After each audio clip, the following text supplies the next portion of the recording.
ATM सब विदेशी, भारत लेकर आया भारत में, लेकिन लोगों तक नहीं पहुंच पाया।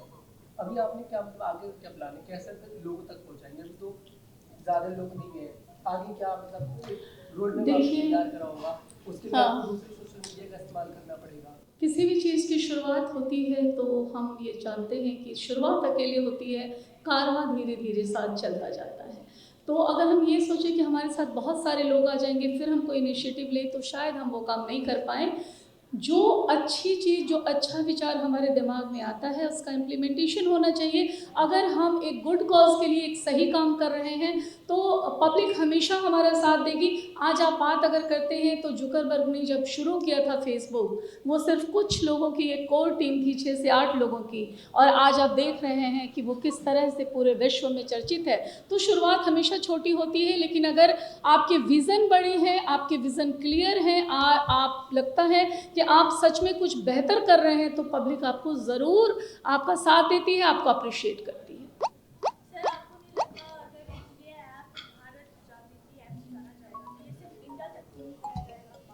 हाँ, बात आप क्वेश्चन बिल्कुल सही है।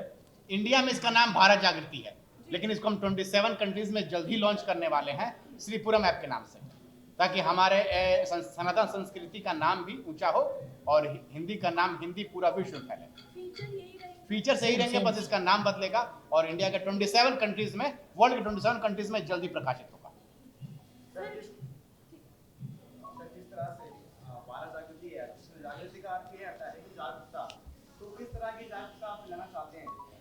जागरूकता मैं फैलाना चाहता हूँ कि जो नेगेटिव कंटेंट्स को देखिए सोशल मीडिया बढ़ावा देते हैं, ठीक है, उस चीज पर मैं जागरूकता फैलाना चाहता हूँ कि यहाँ पे पॉजिटिव कंटेंट्स की ओर पब्लिक आए।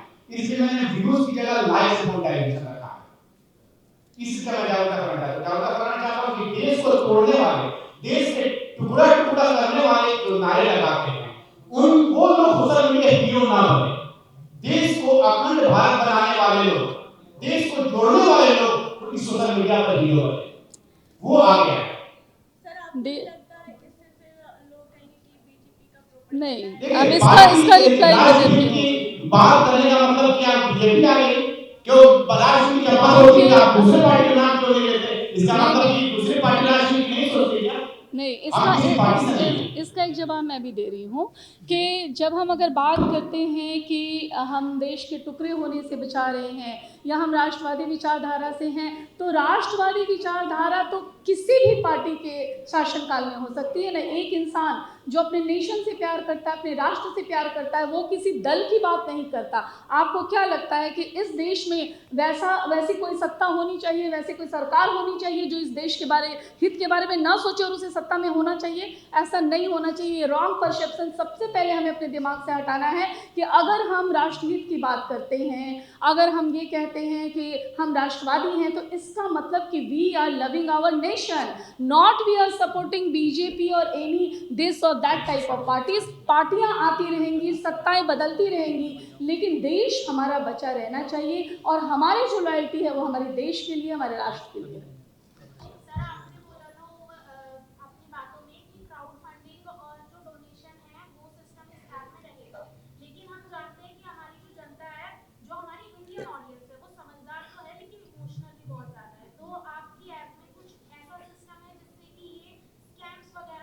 हाँ, हमारे में बैकग्राउंड एडमिन वेरिफिकेशन है।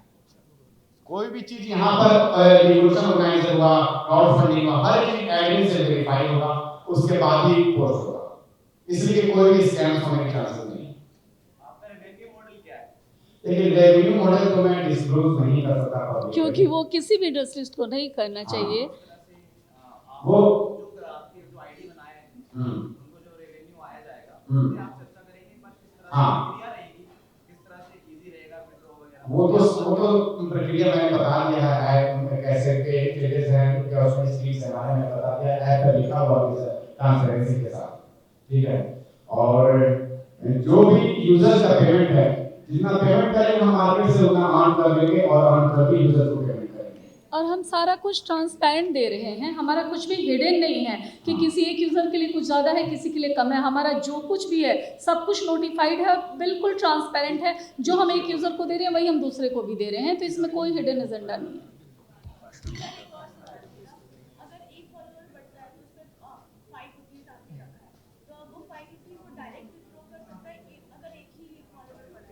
नहीं उसका सारा कुछ प्लेटफॉर्म पे मेंशन है, स्टेटस स्कीम्स एंड विड्रॉ। जब आप फेसबुक यूट्यूब कहीं पर भी विड्रॉ करने जाएंगे तो आपका 5 रुपए तो कोई विड्रॉ नहीं कराता, क्योंकि बैंकिंग एक प्रोसीजर होती है, ठीक है। तो यहाँ पर एक लिमिट्स होती है, क्योंकि काफी बल्क में अगर उतना करोड़ों लोग एक साथ विड्रॉ करेंगे तो बैंकिंग प्रोसीजर क्रैश कर जाएगा। तो हर किसी के लिए एक लिमिट सेट है, उस लिमिट पर रीच करते उसको पेमेंट हो जाएगा, और लिमिट पूरा प्लेटफॉर्म का ट्रांसपेरेंसी दिखाया है।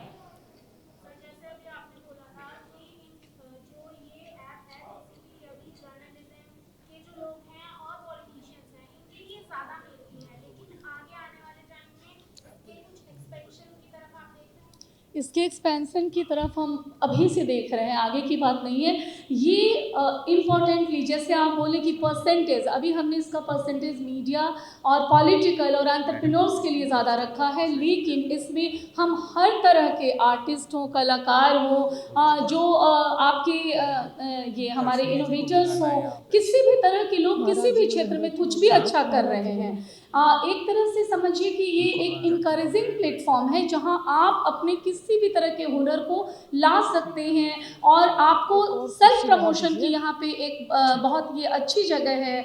और यहाँ पे आपका कंपटीशन वैसे दूसरे लोगों से नहीं है जो आपको दबा सके, क्योंकि अभी तक दूसरी मीडियाज़ पे क्या होता है कि बहुत सारी फेक कंटेंट्स हो या बहुत और तरह की खबरें हो या बहुत और तरह के सपोर्टर्स हो, वो अच्छे और जेन्युइन लोगों के टैलेंट को हाइड करते हैं, और वैसे लोग, जैसे कुछ देर पहले बात हुई थी जिसका नाम लेके मैं उसको पॉपुलर नहीं करना चाहूँगी, तो वो लोग ज़्यादा हिट हो जाते हैं। तो हम इन चीज़ों से बचाना चाहते हैं। हम चाहते हैं कि कोई भी जो हमारी खासकर युवा पीढ़ी है, जो हमारे यंगस्टर्स हैं, उनके लिए प्लेटफॉर्म जो है वो एक ऐसा डिजिटल प्लेटफॉर्म हो जहां वो अगर कुछ भी अच्छा कर रहे हैं तो वो डायरेक्टली जानी जाए।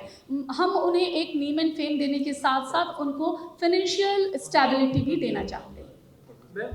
यस, सोशल मीडिया पर बहुत गंदा कंटेंट आता है। यस यस, हाँ जी जी। आप प्लेटफॉर्म पर एक क्या क्राइटेरिया है, या फिर कोई कुछ भी अपलोड कर सकता है? देखिए, कोई कुछ भी अपलोड अगर करेगा और हमारी टीम को ऐसा लगता है कि ये जो है हमारे टर्म्स कंडीशन, हमारे नॉर्म्स, हमारे एथिक्स को सूट नहीं करता, तो हम उसे नहीं वहाँ पे रहने देंगे। हमारे रेस्ट्रिक्शंस बस इन चीज़ों पे हैं कि हम जिस चीज़ों का विरोध कर रहे हैं, हम जिस गंदगी की निंदा कर रहे हैं, उसे हम अपने इस प्रोजेक्ट में शामिल नहीं रहने देंगे। लेकिन इसका मतलब ये भी नहीं है कि हम किसी एक ही खास विचारधारा को पोषित करेंगे।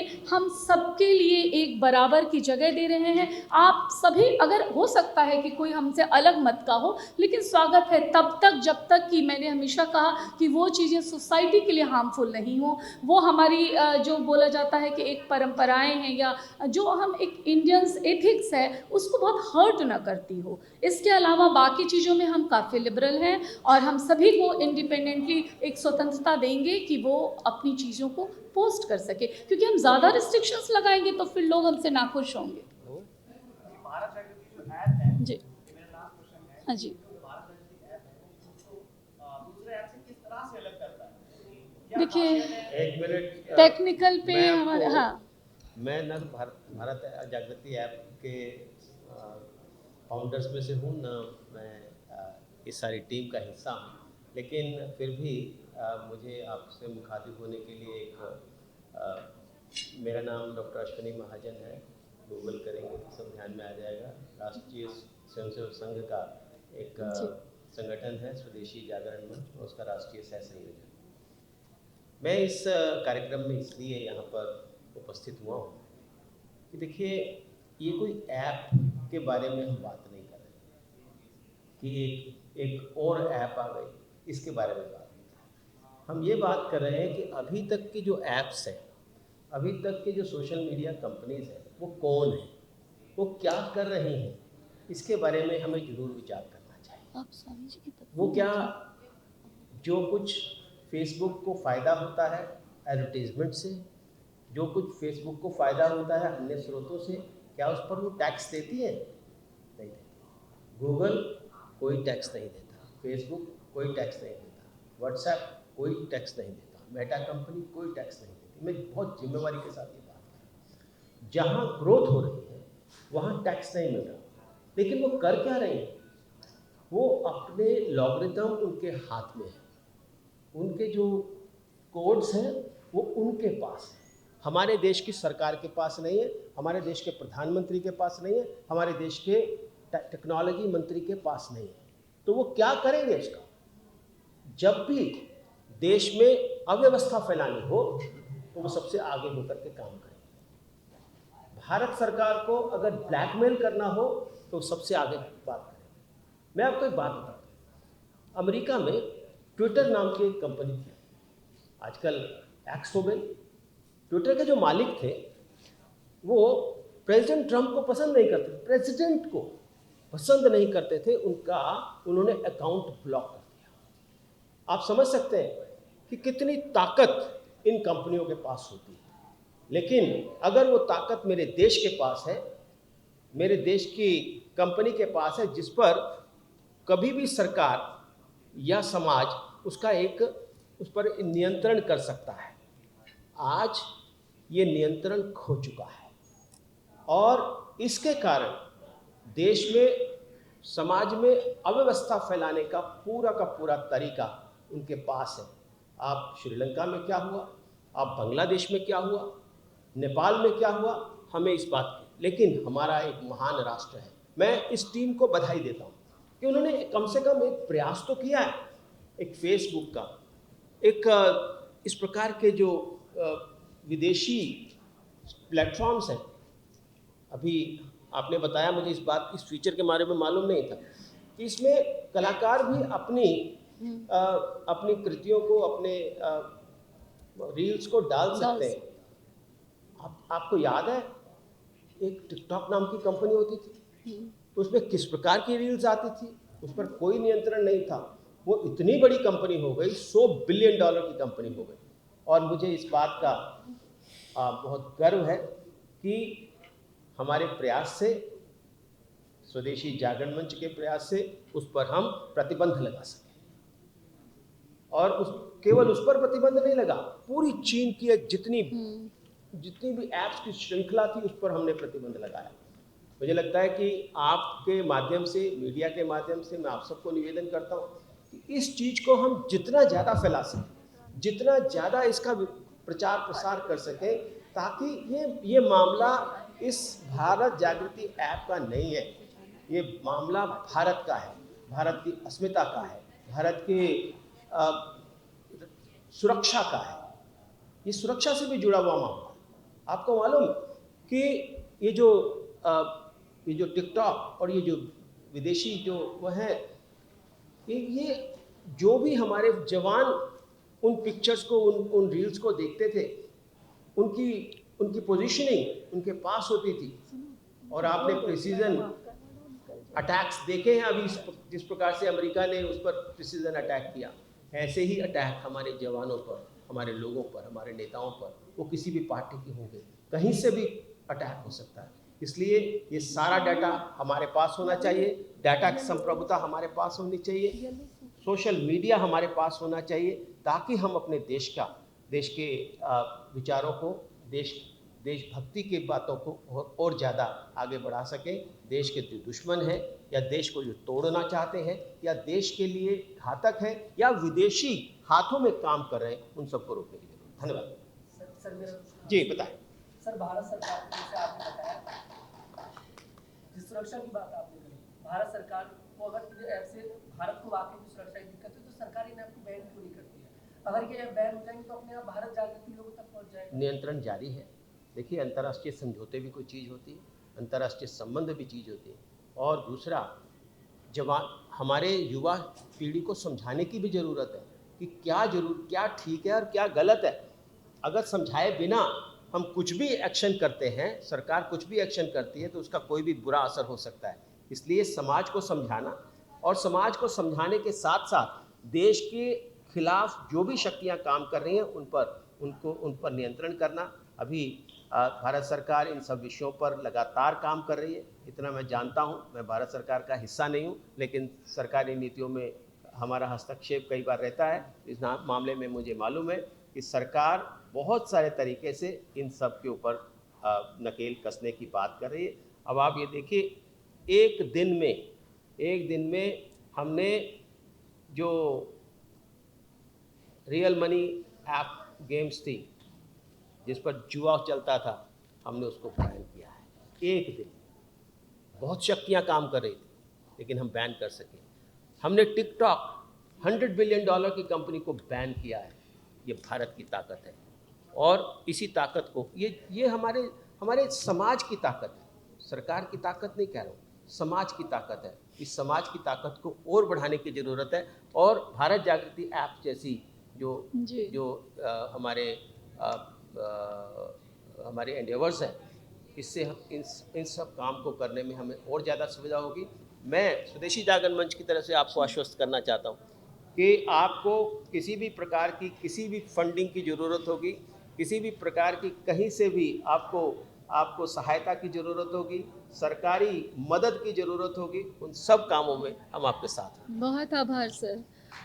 जैसा कि सर ने अभी कहा कि हमने कई चीज़ों को बैन किया, कई चीज़ों को रोका।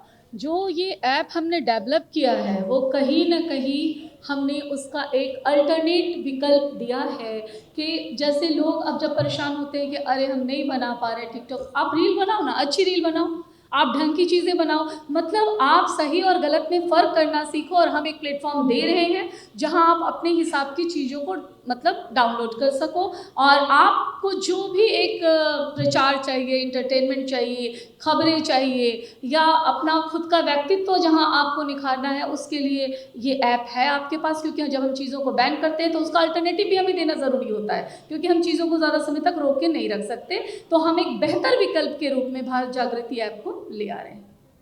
सर एक आखिरी सवाल है मेरा, जैसे बाकी ऐप पे हम दोबारा आईडी बना सकते हैं, काफी फेक आईडी भी इसलिए बनती है, वैसे इसमें कोई ऐसा फीचर है जिसमें दोबारा आईडी बन सकती है? नहीं, फेक आईडी को हम लोग कंट्रोल कर रहे हैं, क्योंकि हर एक आईडी वेरीफाइड होगी, और जो फेक आईडी है उसे यहाँ हम एल्गोरिथम से उसे प्रमोट नहीं करेंगे, ओनली वेरीफाइड आईडी को ही प्रमोट करेंगे। और यहाँ पर आप जीमेल से या किसी भी मेल आईडी से अकाउंट नहीं बना सकते, केवल मोबाइल नंबर।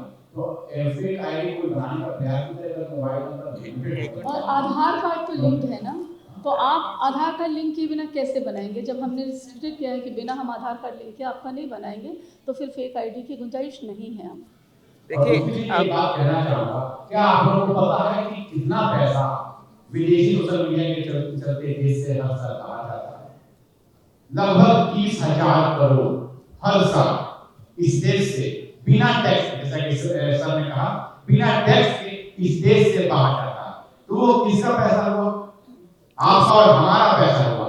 वो पैसा जो पैसा बाहर जाता है, मैं उसी पैसे को मोनेटाइजेशन के थ्रू पूरे देश के युवाओं को बांटने का प्रयास कर रहा हूं। एक बात और बताऊं आपको, ऐसा नहीं है कि भारत जागृति ऐप ही एकमात्र प्रयास है।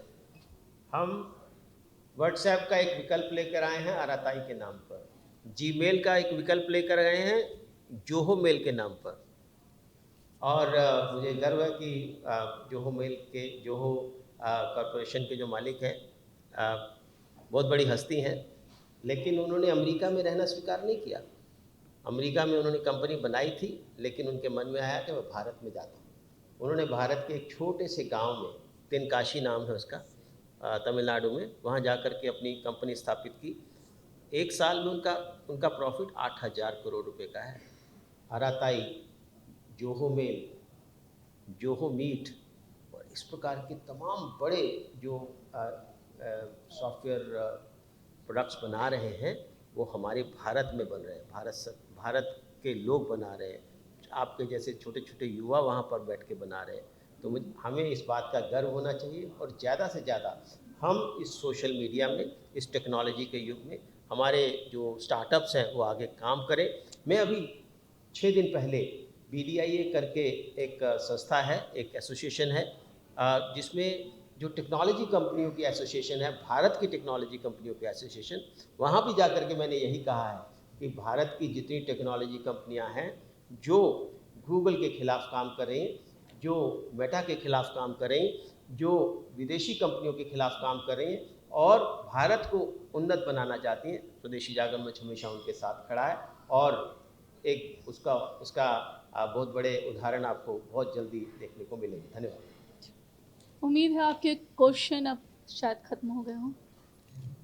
तो धन्यवाद।